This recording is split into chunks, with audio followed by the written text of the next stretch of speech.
when the hand isn't moving far enough and or the rod is rotating too much at the last joint at the end of the arm. Check this out.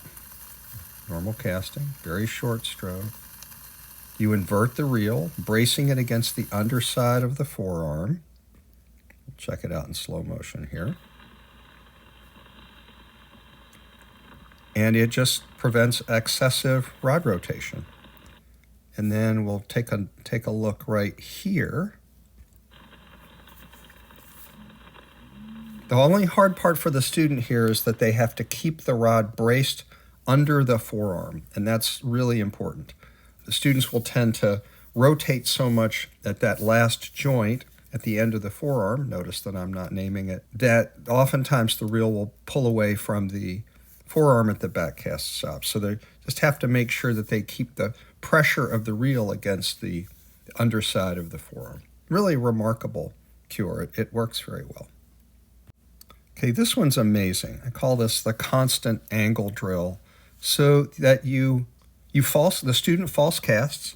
She looks at this space right here. She looks at that space, the distance between, let's say, she looks at that space, and her eye has to stay really on the butt of the rod, the butt right here.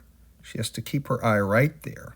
And she false casts, keeping that space, that yellow line space, constant from forward cast to back cast. The space has to stay constant, and in doing that, she increases her hand travel and she reduces any excessive rod rotation.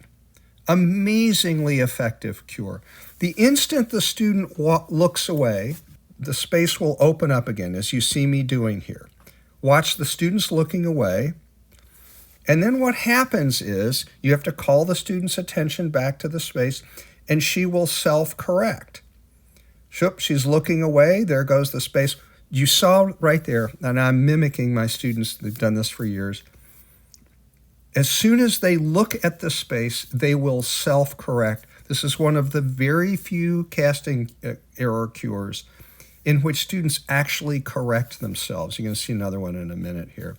It is remarkably effective. It only works if you compel them to keep their eye on this space the whole time they're false casting. Whoop, see, she self-corrects there. Amazingly effective. You see that it works regardless of what your casting style is. Side elbow, doesn't matter. Front elbow, doesn't matter. All the same. Okay, I've been a professional fly casting instructor 37 years. My first few years, I averaged about 200 beginners per season, each one for 3 days. That's a lot of hours of casting instruction and hundreds and hundreds and hundreds of failures where I failed my students. Number one cure in 37 years is video. It's astonishing. If I lost my voice, could not speak, all I would need to do for most of my students is cast on video. They cast on video. I compare the two. I could use no words at all, and they would go, oh, I need to do that.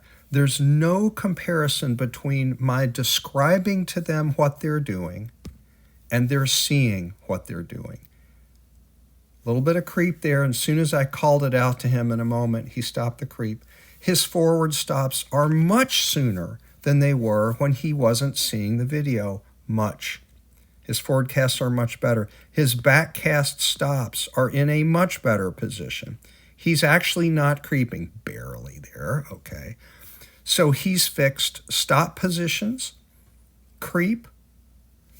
His timing's good, meaning his pauses are appropriate duration.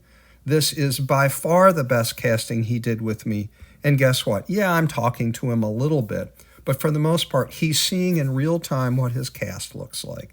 We're going to talk about proprioception here in a moment and why the video is such is so much better a casting instructor than I'll ever be without video. What do you do for your student who's either starting with too much speed, so they're slowing down to a stop? They don't really have what Joan Wolfe calls the power snap, at the end of the stroke. So what you notice here is that my student, she happens to be my bride, standing behind me. So I'm the one who's casting.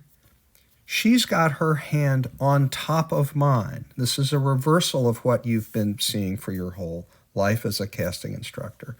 And the reason she's doing this is because when she has her hand on mine and her thumb on the grip, she feels the cast a lot better than if I squash her hand under mine and move my hand over hers, stand behind her, which can be intimidating, especially if you're a man teaching a woman, or you're a large person teaching a small person.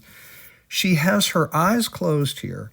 And I did a lot of informal testing with casting instructors on this, and about 80% of the instructors told me they felt a good cast, my cast, better this way than if I stood behind them and put my hand over theirs.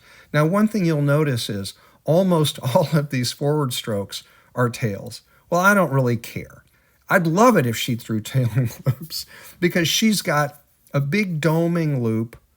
Usually, that's typically when I do this. She needs her hand on top of mine, her eyes closed, to get the feel of a good fly cast. And I'm exaggerating what I want her to do. I'm exaggerating how slow the beginning of the stroke is.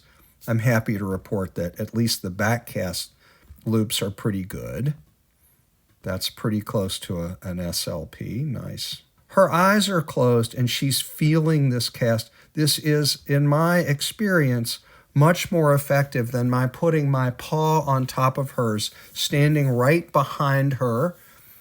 I saw a guide put his hand on the shoulder of his female client a few weeks ago because she couldn't cast and he was trying to do the old, I would say, dinosaur technique with her of his hand on top of hers. And a few minutes later, he was making the cast for her because the cure he had tried to use with her simply just didn't work. This way works.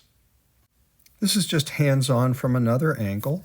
You see, I'm in the light blue. My student's standing behind me in the dark blue. His hand is on top of mine. His thumb is on the grip right in front of mine. His eyes are closed. We're false casting.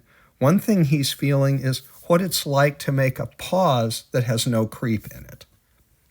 Part of why we're doing this. Also, we're doing it for how gentle my strokes are. I'm throwing a very slow line speed. His line speeds tend to be a little too high. Eyes are closed. So all he's doing is feeling. He's not watching.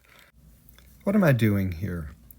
I'm false casting. I'm actually watching my cast on my iPad, which is tethered to my iPhone on a tripod on the porch. So I'm actually watching my cast in real time. Why am I doing this? Like every human, my proprioception is crummy. Proprioception is your awareness of the position and movement of your body. It's why in 37 years, when I told people what they were doing, somehow it didn't connect. When they saw what they were doing on video, they went, "Oh my God, I had no idea I was doing that." For example, you can see me ever so slightly drift here. I didn't know I was drifting. There's my back cast stop. Watch the drift. See the little drift right there. Right there. I didn't know I was drifting. If you'd said to me, "Oh, Macaulay, you're drifting," I would have gone, "Oh, yeah, fine." Now I see it. Why don't I want to drift for my beginner students? Too complicated.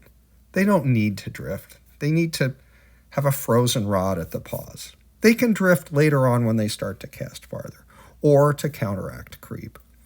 So this business of seeing ourselves on video is, again, it's astonishing. In 37 years, no student of mine ever said, "Oh my God," when I mirrored with a rod really well, because yes, I'm a good caster, exactly what they were doing. The rod was going back too far. Their arm was thrashing all over the place. When I showed them what they were doing, it was like me describing a movie to them. Now, all I do is play the movie. And they go, oh, so that's what I'm doing. What does closing the eyes accomplish?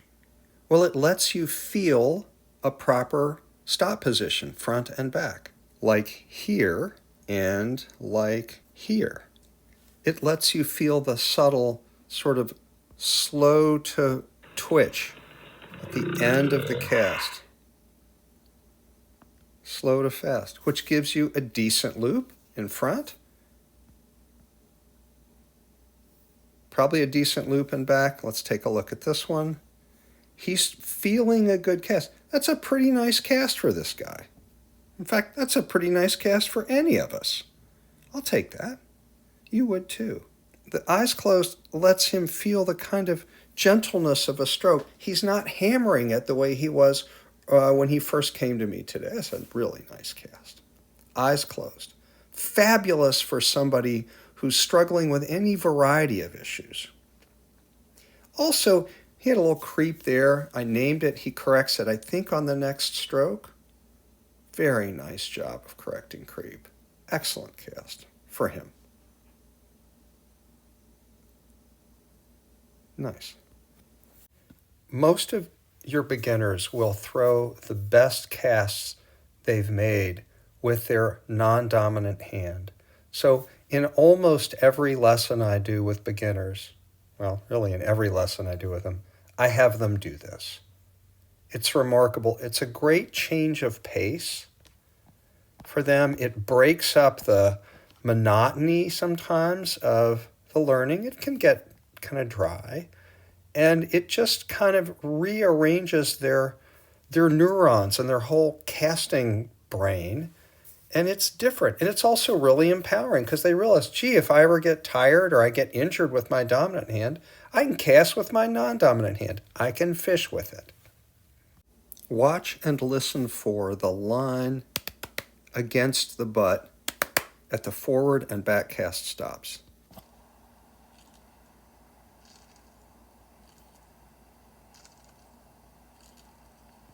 What's this mean? It means the rod's going pretty slow at the beginning of the stroke, and it's accelerating at the very end to an abrupt stop. You can hear it there. Hear it there. You see the line come away from the butt of the rod, slap against it. For a student of yours who's trying to tighten his loops, her loops, this is a golden drill. They close their eyes, they move the rod slowly in the beginning, and you don't even have to coach them in how to do this. They'll kind of lurch their hand away from them at the forward stop, like here, and they'll do the same here at the back cast stop. So if you feel and hear that at the back cast stop and at the forward stop, you will throw really tight loops. So this is not something I generally do with a beginner, but with the more advanced casters, people who come to me to try to pass the CI test, for example. This is a great drill, so let's check this out. Eyes closed, make the line slap against the butt at the stops. Having your students use two hands is great for people who are getting fatigued. They're struggling to stop the rod in the right place. They're struggling to have a slow to fast stroke. It's really empowering. Using two hands when roll casting makes it so much easier, especially with a heavy or bulky fly or into the wind. For somebody who's tired, who's just learning to roll cast, who's struggling with it, this is fantastic. Every child I teach to fly cast learns with two hands. So much easier for them. Sets them up for success, makes them happy, lets them throw their Chernobyl ant out there to the sunfish. All good, all joy. Peace.